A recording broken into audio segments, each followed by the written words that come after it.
मईशत दुरुस्त समत पर गामजन है। तर्जुमान माशी सूरत हाल में बेहतरी से मुतालिक आवाम को आगाह करें। आइंदा बजट में आवाम को रिलीफ देंगे। वजीर आजम इमरान खान की ज़ेर सदारत पार्टी तर्जुमानों का इजलास। मुल्की सियासी सूरत हाल और तरीन ग्रुप से मुतालिक तबादला ख्याल। वजीर आजम इमरान खान ने पाकिस्तान के पहले यूरो ग्रीन बॉन्ड का इजरा कर दिया।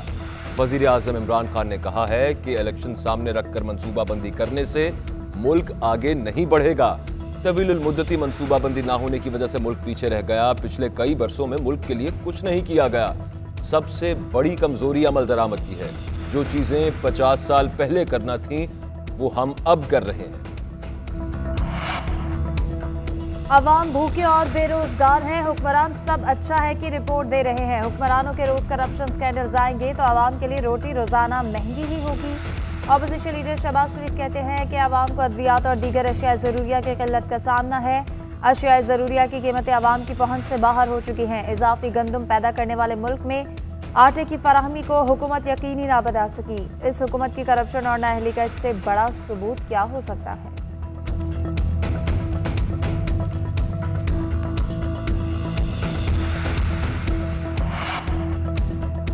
शहबाज शरीफ और बिलावल भुट्टो के IMF पर बयान हैरान कुन है। आज तक पाकिस्तान ने IMF से 13.79 अरब डॉलर्स लिए। पीपल्स पार्टी ने 47%, नून लीग ने 35% कर्जे लिए। बाकी तमाम हुकूमतों ने मिलकर 18% कर्जा लिया। बात करने से पहले अपने रिकॉर्ड देख लिया करें ताकि शर्मिंदगी से बच जाएं। बाकी वजीर इत्तलात फवाद चौधरी का ट्वीट। का टाइम आ गया है। मुद्दाना गुजारिश है, अली जफर साहब ने जो रिपोर्ट में कहा है उसके ऊपर एक्शन लिया जाए और जो भी बात है वो मंजर आम पे अवाम के सामने है। हमें कुछ बातें ऐसी मालूम है जो मैं अब मीडिया के सामने नहीं बताना चाहता। अगर ये बात है कि जब आएगी रिपोर्ट और जो भी होगा मैं उस वक्त मीडिया के सामने हर चीज खोल कर रख दूंगा। मेरी किसी हुकूमत के आला ओहदेदार से मुलाकात नहीं हुई। अपना केस लड़े अदालत में और हम अली जफर साहब के साथ जो है इंतजार कर रहे हैं उनकी रिपोर्ट। हमारे साथ सियासत ना की जाए, हमारे साथ इंसाफ किया जाए। जहांगीर तरीन कहते हैं हमारे साथ सियासत नहीं इंसाफ किया जाए। इमरान खान ने इंसाफ का वादा किया था, बहुत दिन गुजर गए, अब इंसाफ मिल जाना चाहिए। जहांगीर तरीन ने अली जफर की रिपोर्ट को कयास आराइयां करार दे दिया। कहा अली जफर ने जो कहा है वो बात मंजर आम पर आनी चाहिए। हमें कुछ ऐसी बातें भी मालूम है जो मीडिया को नहीं बता सकते। जहांगीर तरीन का एक सवाल के जवाब में कहना था कि FIR दर्ज कराने की वजह से नज़ीर चौहान की बात बिगड़ी है। दूसरी जानिब सेशन अदालत और बैंकिंग कोर्ट की जानिब से जहांगीर तरीन के खिलाफ केस की समाअत 11 जून तक मुलतवी कर दी गई।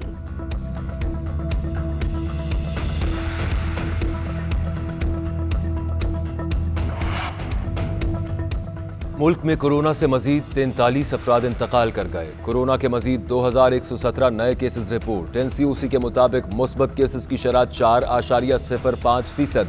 मुल्क भर में 18 साल से जायद अफराद को 3 जून से वैक्सीन लगाई जाएगी। हुकूमत का फाइजर कंपनी की वैक्सीन खरीदने का फैसला। पाकिस्तान फाइजर वैक्सीन की 10 लाख खुराकें खरीदेगा।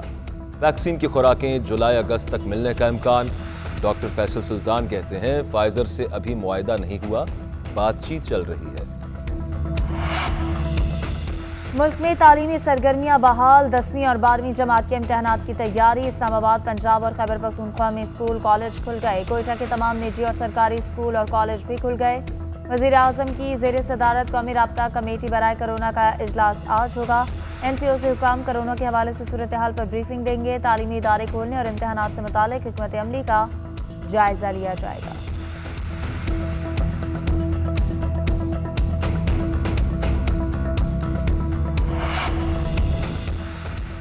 साबिक वजीर आजम राजा परवेज अशरफ कहते हैं कोरोना बहाना है, आज़ाद कश्मीर इलेक्शन निशाना है। हुकूमत को इलेक्शन में शिकस्त नजर आ रही है। हुकूमत के पास उम्मीदवार नहीं, वफादारियां तब्दील करवा रहे हैं।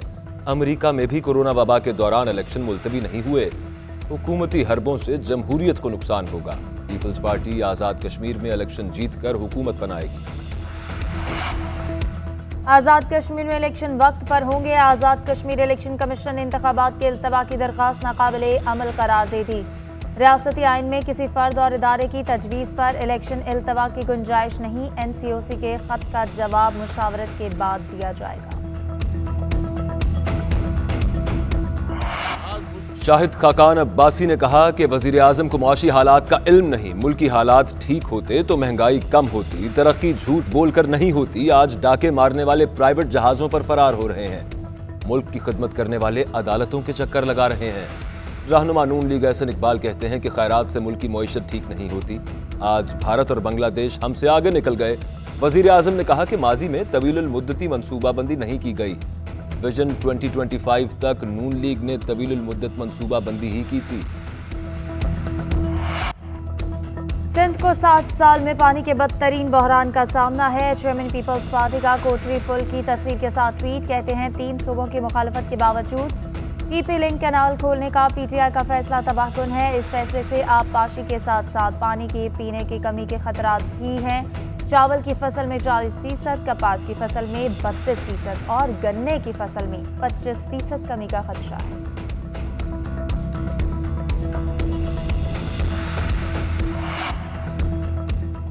मुस्लिम लीग नून और पीपल्स पार्टी ने Pakistan Media Development Authority Ordinance 2021 मुस्तरद कर दिया। सेनेटर शहरी रहमान कहती हैं कि हुकूमत ऑर्डिनेंस के जरिए मीडिया पर दबाव डालने की कोशिश कर रही है। मरियम औरंगजेब बोली, फस्तायत को कानून का नाम देकर मुसल्लत करने की मज़मूम साजिश की गई। मीडिया अथॉरिटी गैर आईनी और आर्टिकल 19 के मुतसादम है। गवादर पोर्ट को मुकम्मल फाल कर दिया गया। अगले 2 दिन में 2 जहाज लगन अंदाज होंगे। Chairman CPEC authority Asim Salim Bajwa कहते हैं कि गवादर फ्री जोन के फेज 2 की तैयारी जारी है। वज़ीर-ए-आज़म रवा साल अक्टूबर में इफ्तिताह करेंगे। गवादर सिटी का मास्टर प्लान मंजूर हो चुका, अमल दरामद बाकी। बुरे काम का बुरा नतीजा। लाहौर में चीनी बाशिंदे से डकैती करने वाले डाकू को हादसे का शिकार। एक डाकू हादसे में जाँ बहक, 2 जख्मी हालत में गिरफ्तार कर लिए गए। डाकू ने रायगढ़ में दिन दहाड़े चीनी बाशिंदे से नकली और मोबाइल फोन छीना था। डकैती के दौरान मज़ाहमत पर फायरिंग भी की गई। फायरिंग से चीनी बाशिंदा और उसका ड्राइवर महफूज रहा।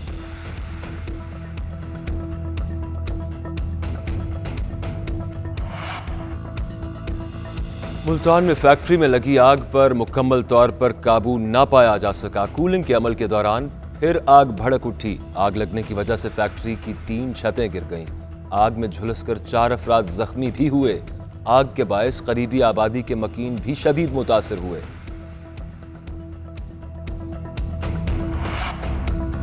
भारत में कोरोना से सूरत हाल ताहाल संगीन। भारत में कोरोना से मजीद 3,128 हलाकतें, 1,52,000 से जायद केसेस रिपोर्ट। भारत के इलाके बलरामपुर में कोरोना से हलाक शख्स की लाश नदी में फेंकने वाला गिरफ्तार। थाईलैंड में भी कोरोना मरीजों में इजाफा। जनूबी अफ्रीका में रात के कर्फ्यू में तौसी कर दी गई। उधर अमेरिका के बाद बरतानिया का भी कोरोना वबा की इब्तिदा से मुताल्लिक तफ्तीश का मुतालबा।